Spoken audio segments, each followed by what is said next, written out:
ನಮಸ್ಕಾರ ಸ್ನೇಹಿತರೆ, ಎಲ್ಲರಿಗೂ ಮಾನಸ ಶಶಿಧರ್ ಕನ್ನಡ ಯೂಟ್ಯೂಬ್ ಚಾನಲ್ಗೆ ಸ್ವಾಗತ. ಹಿಂದಿನ ಸಂಚಿಕೆಯಲ್ಲಿ ನಾವು ಮಹಾಭಾರತದ ಮೊದಲನೇ ಅಧ್ಯಾಯದಲ್ಲಿ ಅಯೋಧ್ಯಾಧೌಮ್ಯರ ಶಿಷ್ಯನಾದ ಆರುಣಿಯ ಬಗ್ಗೆ ತಿಳಿದುಕೊಂಡಿದ್ದೆವು. ಈಗ ಎರಡನೆಯ ಶಿಷ್ಯ ಉಪಮನ್ಯುವಿನ ಬಗ್ಗೆ ತಿಳಿದುಕೊಳ್ಳೋಣ. ಈ ಸಂಚಿಕೆ ನಿಮಗೆ ಇಷ್ಟವಾದರೆ ದಯಮಾಡಿ ಶೇರ್ ಮಾಡಿ, ಲೈಕ್ ಮಾಡಿ, ಸಬ್ಸ್ಕ್ರೈಬ್ ಆಗಿ, ಕಾಮೆಂಟ್ ಮಾಡಲು ಮರೆಯದಿರಿ. ಅಯೋಧ್ಯಾಧೌಮ್ಯರ ಮತ್ತೊಬ್ಬ ಶಿಷ್ಯ ಉಪಮನ್ಯು. ಗುರುಗಳು ಅವನನ್ನು ಕರೆದು ದನಗಳನ್ನು ಕಾಯುತ್ತಾ ಇರಬೇಕೆಂದು ಹೇಳಿದರು. ಗುರುಗಳ ಮಾತಿನಂತೆ ಉಪಮನ್ಯುವು ಹಗಲಿನಲ್ಲಿ ದನಗಳನ್ನು ಕಾಯುತ್ತಾ ರಾತ್ರಿಯಾಗುತ್ತಲೇ ಗುರುಗಳ ಆಶ್ರಮಕ್ಕಾಗಮಿಸಿ ಗುರುಗಳಿಗೆ ನಮಸ್ಕಾರ ಮಾಡಿ ಅವರ ಆಜ್ಞೆ ಏನೆಂಬುದನ್ನು ನಿರೀಕ್ಷಿಸುತ್ತಾ ನಿಲ್ಲುವನು. ಹೀಗೆಯೇ ಇರುತ್ತಿರಲಾಗಿ ಒಂದು ದಿನ ಅಯೋಧ್ಯಾಧೌಮ್ಯರು ಉಪಮನ್ಯುವನ್ನು ದಿಟ್ಟಿಸಿ ನೋಡುತ್ತಾ ಇವನು ಇತ್ತೀಚೆಗೆ ಪುಷ್ಟನಾಗಿರುವುದನ್ನು ಲಕ್ಷಿಸಿ ಪ್ರಶ್ನಿಸಿದರು. ಉಪಮನ್ಯು, ನೀನು ನಿನ್ನ ಜೀವನವನ್ನು ಹೇಗೆ ಸಾಗಿಸುತ್ತಿರುವೆ? ಇತ್ತೀಚೆಗೆ ನೀನು ತುಂಬ ದಷ್ಟಪುಷ್ಟನಾಗಿ ಕಾಣುತ್ತಿರುವೆಯಲ್ಲ ಎಂದು ಕೇಳಿದರು.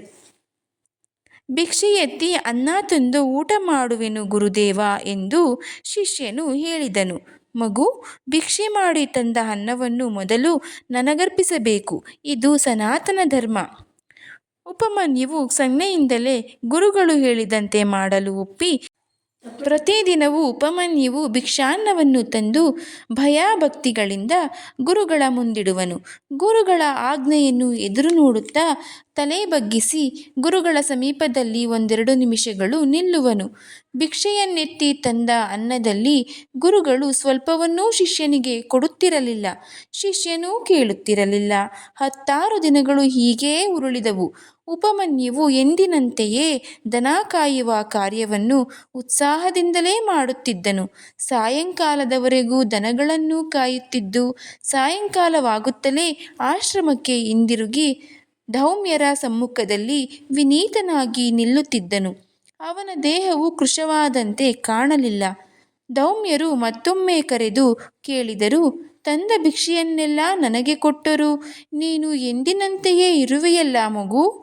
ನಾನು ಮೊದಲನೆಯ ಬಾರಿ ತಂದ ಭಿಕ್ಷೆಯನ್ನು ತಮಗರ್ಪಿಸಿ ಪುನಃ 2ನೆಯ ಸಲ ಭಿಕ್ಷೆ ಮಾಡಿ ಊಟ ಮಾಡುವೆನು ಎಂದು ಗುರುಗಳಿಗೆ ಶಿಷ್ಯನು ಹೇಳಿದನು. ನೀನು 2ನೆಯ ಸಲ ಭಿಕ್ಷೆ ಬೇಡುವುದರಿಂದ ಬೇರೊಬ್ಬ ವಿದ್ಯಾರ್ಥಿಯ ಆಹಾರವನ್ನು ಅಪಹರಿಸಿದಂತಾಗಲಿಲ್ಲವೇ? ಹೀಗೆ ಮಾಡುವುದು ಅಧರ್ಮ ಉಪಮನ್ಯು, ಇದರಿಂದ ನೀನು ಲುಬ್ಧನಾಗುವೆ ಎಂದು ಧೌಮ್ಯರು ಹೇಳಿ ಹೊರಟು ಹೋದರು. ಆದರೆ ಊಟವನ್ನು ಎಲ್ಲಿ ಹೇಗೆ ಮಾಡಬೇಕು ಎಂಬುದನ್ನು ಗುರುಗಳೂ ಹೇಳಲಿಲ್ಲ, ಶಿಷ್ಯನೂ ಕೇಳಲಿಲ್ಲ. ಉಪಮನ್ಯುವಿಗೆ ಗುರುವಿನ ಆಜ್ಞಾನುಸಾರವಾಗಿ ವಿಧೇಯತೆಯಿಂದಿರುವುದೊಂದು ಮಾತ್ರ ತಿಳಿದಿತ್ತು.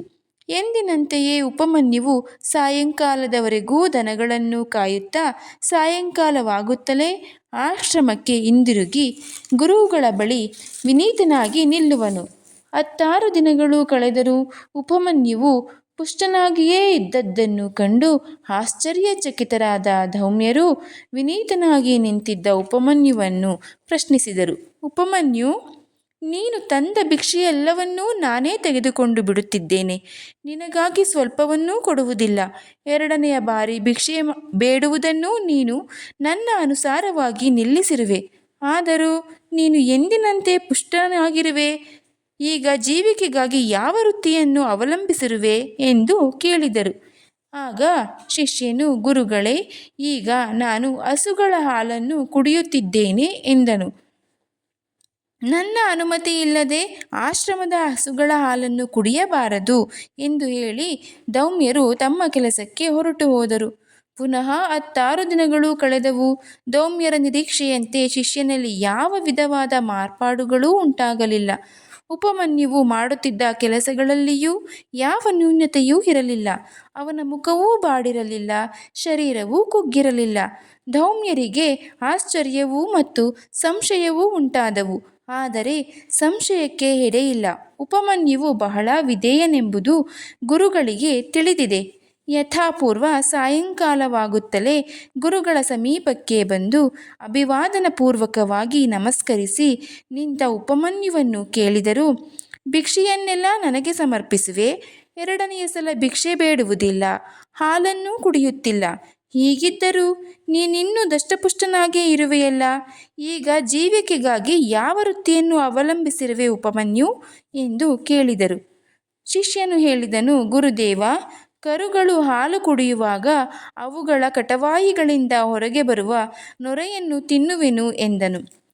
ಪಾಪ, ಕರುಣೆಯುಳ್ಳ ಕರುಗಳು ಅವುಗಳ ಕುಡಿಯುವ ಹಾಲನ್ನೆಲ್ಲ ನೊರೆಯ ರೂಪವಾಗಿ ನಿನಗೇ ಕೊಟ್ಟು ಬಿಡುತ್ತವೆ. ಇದರಿಂದ ನೀನು ಅವುಗಳ ಆಹಾರವನ್ನು ಕಸಿದುಕೊಂಡಂತಾಗಲಿಲ್ಲವೇ ಉಪಮನ್ಯು? ಹೀಗೆ ಮಾಡುವುದು ಸರ್ವಥಾ ಧರ್ಮವಲ್ಲ ಮಗು ಎಂದು ಅದನ್ನೂ ನಿಷೇಧಿಸಿದರು. ಈ ವಿಧವಾಗಿ ಗುರುಗಳು ಉಪಮನ್ಯುವಿನ ಎಲ್ಲ ವಿಧವಾದ ಆಹಾರವನ್ನು ನಿಷೇಧಿಸಿಬಿಟ್ಟರು. ಅದರಿಂದಾಗಿ ಅವನು ತಂದ ಭಿಕ್ಷಾನ್ನವನ್ನು ಗುರುಗಳಿಗೆ ಅರ್ಪಿಸುತ್ತಿದ್ದನು. ಎರಡನೇ ಬಾರಿ ಭಿಕ್ಷೆಗೂ ಹೋಗುತ್ತಿರಲಿಲ್ಲ. ಹಸುಗಳ ಹಾಲನ್ನು ಕುಡಿಯುತ್ತಿರಲಿಲ್ಲ. ಕರುಗಳ ಕಟವಾಯಿಗಳಿಂದ ಬರುವ ನೊರೆಯನ್ನೂ ಸೇವಿಸುತ್ತಿರಲಿಲ್ಲ. ಹೀಗೆ ಇರುತ್ತಿರುವಾಗ ಅವನೊಮ್ಮೆ ಹಸಿವಿನಿಂದ ಬಹಳ ಬಳಲಿದವನಾಗಿ ಅರಣ್ಯದಲ್ಲಿ ಸಿಕ್ಕಿದ ಎಕ್ಕದೆಲೆಗಳನ್ನೇ ತಿಂದುಬಿಟ್ಟನು. ಎಕ್ಕದೆಲೆಗಳು ಸ್ವಾಭಾವಿಕವಾಗಿಯೇ ಕ್ಷಾರವಾಗಿಯೂ ಕಟುವಾಗಿಯೂ ಕಹಿಯಾಗಿಯೂ ಒಗಚಾಗಿಯೂ ತೀಕ್ಷ್ಣವಾಗಿಯೂ ಇದ್ದ ಕಾರಣ ಬಹುದಾರುಣವಾದ ಪರಿಣಾಮವನ್ನೇ ಉಂಟುಮಾಡಿದವು. ಎಕ್ಕದೆಲೆಗಳ ತೀಕ್ಷ್ಣತೆಯಿಂದಾಗಿ ಉಪಮನ್ಯುವು ಅಂಧನಾಗಿ ಬಿಟ್ಟನು.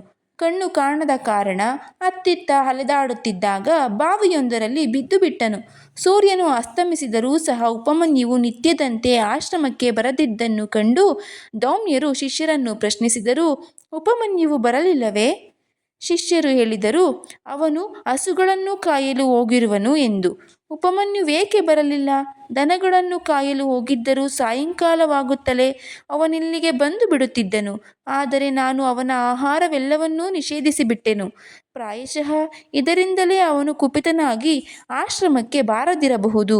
ಆದುದರಿಂದ ನಾವೀಗಲೇ ಹೋಗಿ ಅವನನ್ನು ಹುಡುಕಿ ತರಬೇಕು ಎಂದು ಧೌಮ್ಯರು ಶಿಷ್ಯರೊಡನೆ ಅರಣ್ಯಕ್ಕೆ ಹೋಗಿ ಚಪ್ಪಾಳೆ ತಟ್ಟುತ್ತಾ ಕೂಗಿ ಹೇಳಿದರು, ಉಪಮನ್ಯು, ಎಲ್ಲಿರುವೆ ಮಗು? ನಿನ್ನನ್ನು ಹುಡುಕಲು ನಾವಿಲ್ಲಿಗೆ ಬಂದಿರುವೆವು. ಬೇಗ ಬಾ. ಗುರುಗಳ ಮಾತನ್ನು ಕೇಳುತ್ತಲೇ ಬಾವಿಯಲ್ಲಿದ್ದ ಉಪಮನ್ಯುವು ಗಟ್ಟಿಯಾಗಿ ಹೇಳಿದನು, ಗುರುದೇವ, ನಾನೀ ಕೂಪದಲ್ಲಿ ಬಿದ್ದು ಬಿಟ್ಟಿದ್ದೇನೆ. ಬಾವಿಯೊಳಗೆ ಏಕೆ ಬಿದ್ದೆ ಎಂದು ಕೇಳಿದರು ಗುರುಗಳು. ಹಸಿವಿನಿಂದಾಗಿ ಎಕ್ಕದೆಲೆಗಳನ್ನೇ ತಿಂದುಬಿಟ್ಟೆನು. ಅದರ ಪರಿಣಾಮವಾಗಿ ಕುರುಡನೂ ಆಗಿಬಿಟ್ಟೆನು. ಅಲ್ಲಲ್ಲಿ ಅಲೆದಾಡುತ್ತಿದ್ದಾಗ ಈ ಬಾವಿಯೊಳಕ್ಕೆ ಬಿದ್ದೆನು ಗುರುದೇವ ಎಂದು ಹೇಳಿದನು. ಉಪಮನ್ಯು, ಅಶ್ವಿನಿ ದೇವತೆಗಳನ್ನು ಸ್ತೋತ್ರ ಮಾಡು. ದೇವವೈದ್ಯರಾದ ಅವರು ನಿನಗೆ ಕಣ್ಣುಗಳನ್ನು ಪುನಃ ಅನುಗ್ರಹಿಸುತ್ತಾರೆ ಎಂದು ಹೇಳಿದರು. ಗುರುಗಳಿಂದ ನಿರ್ದೇಶಿತನಾದ ಉಪಮನ್ಯುವು ಅಶ್ವಿನಿ ದೇವತೆಗಳನ್ನು ಸ್ತೋತ್ರ ಮಾಡಲು ಪ್ರಾರಂಭಿಸಿದನು. ದೈವವೈದ್ಯರೇ, ನೀವು ಉತ್ತಮವಾದ ಅನೇಕ ಗುಣಗಳಿಂದ ಕೂಡಿರುವಿರಿ. ಅಲ್ಪಜ್ಞನಾದ ನಾನು ಅವುಗಳೆಲ್ಲವನ್ನೂ ಸ್ತೋತ್ರ ಮಾಡುವುದಕ್ಕೆ ಸಮರ್ಥನಲ್ಲ. ಕಣ್ಣುಗಳನ್ನು ಕಳೆದುಕೊಂಡು ದಾರಿ ತಪ್ಪಿ ನಾನು ಈ ಆಳವಾದ ಬಾವಿಯಲ್ಲಿ ಬಿದ್ದಿದ್ದೇನೆ. ನಿಮ್ಮ ಸಹಾಯವಿಲ್ಲದೆ ನಾನು ಮೊದಲಿನಂತೆ ಆಗಲು ಸಾಧ್ಯವಿಲ್ಲ. ಆದ್ದರಿಂದ ಶರಣಾಗತ ವತ್ಸಲರಾದ ನೀವು ನನ್ನನ್ನು ಕಾಪಾಡಬೇಕು ಎಂದು ವಿಧವಾಗಿ ಉಪಮನ್ಯುವು ಸ್ತೋತ್ರ ಮಾಡಿದನು. ಎಲೇ ಅಶ್ವಿನಿ ದೇವತೆಗಳೇ, ನೀವು ಎಲ್ಲರಿಗಿಂತಲೂ ಮೊದಲು ಯಜ್ಞಕ್ಕೆ ಹೋಗುವರು. ಅಶ್ವಜಾತಿಯ ಸ್ವಭಾವವನ್ನು ಅನುಸರಿಸಿ ಹುಟ್ಟಿದವರು. ನಿಮ್ಮ ಪ್ರಕಾಶವು ಅಗ್ನಿಗೆ ಸಮಾನವಾಗಿರುವುದು. ನೀವು ಸ್ವಸ್ವಾಮರ್ಥ್ಯದಿಂದ ಅನೇಕ ರೂಪವನ್ನು ಪಡೆಯುತ್ತೀರಿ. ನಿಮ್ಮ ಗಮನವು ಮನೋಹರವಾದದ್ದು. ನೀವು ರಜೋಗುಣರಹಿತರೂ ಎಲ್ಲ ಲೋಕಗಳಲ್ಲಿಯೂ ನಿಮ್ಮ ವಿಮಾನವನ್ನು ನಡೆಸುವವರೂ ಆಗಿದ್ದೀರಿ ಎಂದು ಬಗೆಬಗೆಯಾಗಿ ಸ್ತುತಿಸುತ್ತಾನೆ. ಉಪಮನ್ಯುವಿನ ಸ್ತೋತ್ರದಿಂದ ಒಲಿದು ಬಂದ ಅಶ್ವಿನಿ ದೇವತೆಗಳು ಉಪಮನ್ಯುವಿನ ತಲೆಯನ್ನು ಸವರುತ್ತಾ, ಮಗು, ನಿನ್ನ ಭಕ್ತಿಗೆ ಸ್ತೋತ್ರಕ್ಕೆ ಮೆಚ್ಚಿದ್ದೇವೆ. ಇದೋ ಈ ಭಕ್ಷ್ಯವನ್ನು ತಿನ್ನು, ನಿನಗೆ ಕಣ್ಣುಗಳು ಬಂದು ಬಿಡುವವು ಎಂದು ಹೇಳಿ ದೇವನಿರ್ಮಿತವಾದ ಭಕ್ಷ್ಯವೊಂದನ್ನು ಉಪಮನ್ಯುವಿನ ಕೈಯಲ್ಲಿಟ್ಟರು. ದೇವತೆಗಳೇ, ನೀವು ನಿಜವನ್ನೇ ಹೇಳುತ್ತಿದ್ದೀರಿ. ಈ ಅಪರೂಪವಾದ ಹಣ್ಣನ್ನು ನಾನು ತಿಂದರೆ ನನಗೆ ಕಣ್ಣುಗಳು ಬರುವುದರಲ್ಲಿ ಸಂಶಯವಿಲ್ಲ. ಆದರೆ ಗುರುಗಳಿಗೆ ನಾನು ನಿವೇದನೆ ಮಾಡದೆ ಏನನ್ನೂ ತಿನ್ನಲು ಆಗುವುದಿಲ್ಲ. ಇದು ಗುರುಗಳ ಆದೇಶ ಎಂದು ಹೇಳಿದನು. ಅಶ್ವಿನಿ ದೇವತೆಗಳಿಗೆ ಉಪಮನ್ಯುವಿನ ಉತ್ತರವನ್ನು ಕೇಳಿ ಸಂತೋಷವಾಯಿತು. ಆದರೂ ಅವರು ತಮ್ಮ ಪರೀಕ್ಷೆಯನ್ನು ಅಷ್ಟಕ್ಕೇ ನಿಲ್ಲಿಸಲಿಲ್ಲ. ಮತ್ತೊಮ್ಮೆ ಹೇಳಿದರು, ಹಿಂದೆ ನಿನ್ನ ಗುರುಗಳು ನಮ್ಮನ್ನು ಪ್ರಾರ್ಥಿಸಿದಾಗ ಅವರಿಗೂ ಆ ಹಣ್ಣನ್ನು ಕೊಟ್ಟೆವು, ಆದರೆ ಅವರು ತಮ್ಮ ಗುರುಗಳಿಗೆ ಸಮರ್ಪಿಸದೆಯೇ ತಿಂದು ಬಿಟ್ಟರು. ಅದರಂತೆ ನೀನು ಮಾಡಬಹುದಲ್ಲವೇ ಎಂದು ಕೇಳಿದರು. ಅಶ್ವಿನಿ ದೇವತೆಗಳ ಆ ಮಾತುಗಳನ್ನು ಕೇಳಿದ ನಂತರವೂ ಉಪಮನ್ಯುವು ಭಕ್ಷ್ಯವನ್ನು ತಿನ್ನದೆ ಅವರನ್ನು ಕುರಿತು ಹೇಳಿದನು, ಅಶ್ವಿನಿ ದೇವತೆಗಳೇ, ನಾನು ನಿಮ್ಮ ವಿಷಯದಲ್ಲಿ ಬಹಳ ವಿನೀತನಾಗಿದ್ದೇನೆ. ನಮ್ಮ ಗುರುಗಳಿಗೆ ಇದನ್ನು ಮೊದಲು ಅರ್ಪಿಸಬೇಕು, ನಂತರ ಭಕ್ಷಣೆ ಮಾಡಬೇಕು. ಇಲ್ಲವಾದರೆ ನನಗೆ ಗುರುದೋಷ ಉಂಟಾಗುವುದು ಎಂದು ಹೇಳಿದನು. ಉಪಮನ್ಯುವಿನ ಆ ಉತ್ತರದಿಂದ ಪರಮಪ್ರೀತರಾದ ಯಮಳರು ಉಪಮನ್ಯುವಿಗೆ ಹೇಳಿದರು, ಉಪಮನ್ಯು, ನಿನ್ನ ಗುರುಭಕ್ತಿಗೆ ನಾವು ಮೆಚ್ಚಿದ್ದೇವೆ. ನಿನ್ನ ಗುರುವಿನ ಹಲ್ಲುಗಳು ಕಪ್ಪಾದ ಲೋಹದ ರೂಪವಾಗಿದೆ, ಆದರೆ ನಿನ್ನ ಹಲ್ಲುಗಳು ಸುವರ್ಣಮಯವಾಗುತ್ತವೆ. ನೀನು ಹೇಳಿ ಅಂತರ್ಧಾನ ಹೊಂದಿದರು. ಒಡನೆಯೇ ಉಪಮನ್ಯುವು ಕಣ್ಣುಗಳನ್ನು ಪಡೆದುಕೊಂಡು ಬಾವಿಯಿಂದ ಮೇಲಕ್ಕೆ ಬಂದು ಧೌಮ್ಯರಿಗೆ ಸಾಷ್ಟಾಂಗ ಪ್ರಣಾಮವನ್ನು ಮಾಡಿದನು. ಆನಂದಭರಿತರಾದ ಧೌಮ್ಯರ ಹೃದಯವು ತುಂಬಿ ಬಂದಿತು. ಅವರು ಉಪಮನ್ಯುವಿಗೆ ಹೇಳಿದರು, ಮಗು, ಅಶ್ವಿನಿ ದೇವತೆಗಳ ಅನುಗ್ರಹದಂತೆಯೇ ನೀನು ಉತ್ತಮವಾದ ಶ್ರೇಯಸ್ಸನ್ನು ಪಡೆಯುವೆ. ಎಲ್ಲ ವೇದಗಳು, ಎಲ್ಲ ಧರ್ಮಶಾಸ್ತ್ರಗಳೂ ನಿನ್ನ ಸ್ಮೃತಿಪಥದಲ್ಲಿ ಶಾಶ್ವತವಾಗಿರುವವು ಎಂದು ಹೇಳಿದರು. ತಿಳಿದರಲ್ಲ ಸ್ನೇಹಿತರೆ ಉಪಮನ್ಯುವಿನ ಕಥೆಯನ್ನು. ಮುಂದಿನ ಸಂಚಿಕೆಯಲ್ಲಿ ಮತ್ತೊಬ್ಬ ಶಿಷ್ಯನ ಕಥೆಯನ್ನು ಹೇಳುತ್ತೇನೆ. ಧನ್ಯವಾದಗಳು.